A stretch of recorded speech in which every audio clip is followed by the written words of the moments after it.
Hi friend, welcome to my YouTube channel. आज की इस वीडियो में हम क्लास 12 फिजिक्स का टॉप 5 ईवीआई सब्जेक्टिव क्वेश्चन लेकर आए हैं, जो कि पिछले 21 वर्षों में आपके ये सारे प्रश्न पूछे गए हैं। तो ये वीडियो पूरा देखिएगा, क्योंकि पांचों प्रश्न आपका बहुत ही मोस्ट वीवीआई सब्जेक्टिव क्वेश्चन है। तो वीडियो को पूरा देखिएगा, ठीक है। अब ऐसे प्रश्न को हम अपने शब्दों में लिखने का काम किए हैं, क्योंकि आपके एग्जामिनर में हॉल में आपका जो प्रश्न आता है उसमें लिखा हुआ रहता है कि विद्यार्थी अपना जो उत्तर है वो अपने शब्दों में लिखने का काम करे।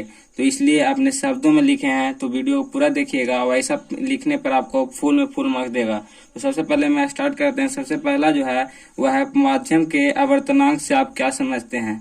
तो यह इसका आंसर है दोस्तों, किसी माध्यम जैसे कि जल, हवा, कांच आदि का आवर्तनांक वह संख्या है जो बताती है कि उस माध्यम में विद्युत चुंबकीय तरंग जैसे प्रकाश की चाल किसी माध्यम की अपेक्षा कितने गुने कम या अधिक है। इतने सरल शब्दों में हमने लिखने का काम किया दोस्तों। इसके साथ ही आप इसके चित्र बनाने का काम करेंगे। एक सतह पार दीजिएगा, उससे आप आपतित किरण प्रवाहित कीजिएगा, जिससे अपवर्तित होने के बाद अभिलंब की ओर मुड़ जाता है, और यह अभिलंब दर्शा दीजिएगा।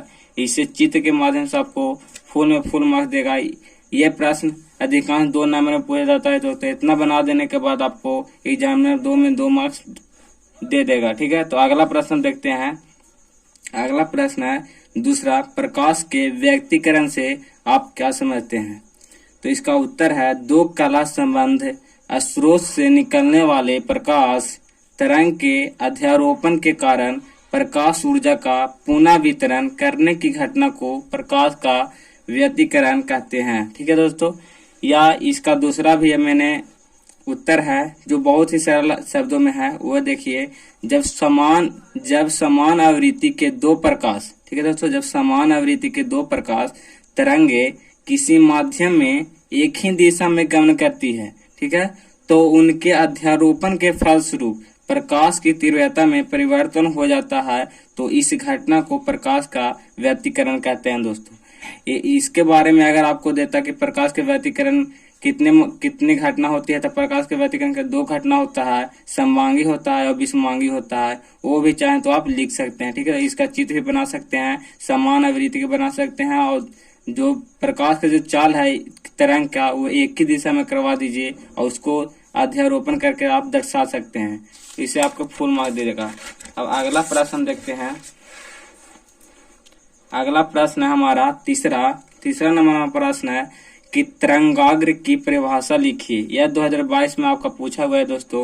और इसका जो उत्तर है वह है, एक सतत पृष्ठ जिस पर सभी बिंदु एक ही कला मतलब दिशा दोस्तों, ठीक है, में कंपन कर रहे हो तरंगाग्र कहलाता है, ठीक है। समवांग माध्यम में किसी तरंगाग्र तरंग के संचलन की दिशा के लंबवत होती है। मतलब कह रहा है कि तरंगाग्र जो है वह समांग माध्यम, यह होता है ना घटना जो समांग माध्यम होता है, क्योंकि हम जानते हैं कि तरंगा का 2 माध्यम घटना होती है, वो समांग विषमांग। तो इस समांग में ये घटना होती है। तो यह जो समांग जो माध्यम में जो घटना होती है तरंगा का, वह संचलन की दिशा के लंबवत होती है, ठीक है, ये लिख सकते हैं। अगला जो प्रश्न है वह है आपका 4 जो है वह है, प्रकाश के वर्ग विक्षेपण से आप क्या समझते हैं, ठीक है। इसके 2022 में पूछा गया प्रश्न दोस्तों। तो हम इसका आंसर देखते हैं। जब सूर्य का प्रकाश प्रिज्म से होकर गुजरता है तो वह अपवर्तन के पश्चात प्रिज्म के आधार की ओर झुक जाता है, ठीक है, के आधार की ओर लिख सकते हैं दोस्तों। यहाँ पे छूट गया की ओर झुकने के साथ साथ विभिन्न रंगों के प्रकाश में बढ़ जाता है, ठीक है। श्वेत प्रकाश जो बाटा है जो रंग, वह उसे कह रहे हैं श्वेत प्रकाश को अपने अवयवी रंगों में विभक्त होने की क्रिया को वर्ग विक्षेपण कहते हैं। जो प्रिज्म द्वारा जो प्रकाश का अपवर्तन हुआ, उसके बाद जो प्रिज्म के आधार की ओर जो प्रकाश की किरण 7 रंगों में विभक्त हुआ है, इस क्रिया को टूटने की क्रिया को ही, प्रकाश के टूटने की क्रिया को ही वर्ग विक्षेपण कहते हैं दोस्तों, ठीक है।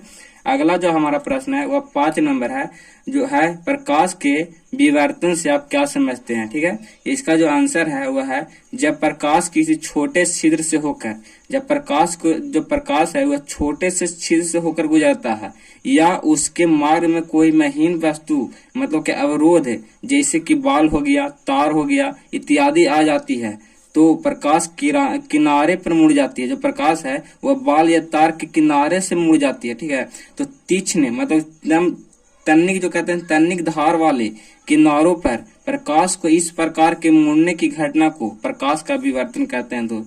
तो दोस्तों इस प्रकार हमने आज 5 VVI सब्जेक्टिव क्वेश्चन कर लिया है।